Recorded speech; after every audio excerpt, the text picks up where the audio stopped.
અમદાવાદના રામોલ પોલીસે live location અને મોબાઈલ એપ્લિકેશનનો ઉપયોગ કરીને એક ચાલતા દારૂના નેટવર્કનો પર્દાફાશ કર્યો છે.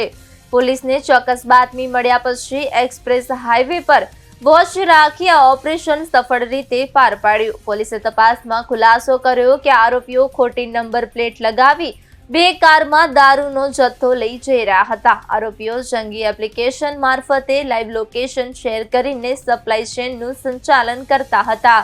ઓપરેશન દરમિયાન પોલીસે કુલ 876 બોટલ ઇંગ્લિશ દારૂ, બે કાર, મોબાઈલ ફોન અને ખોટી નંબર પ્લેટ કબજે કરી કુલ 18,88,000 રૂપિયાનો મુદ્દામાલ જપ્ત કર્યો છે.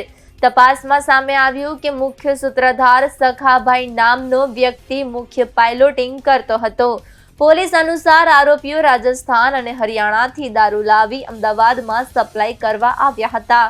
હાલ તમામ આરોપીઓને કસ્ટડીમાં લઈ વધુ તપાસ ચાલુ છે.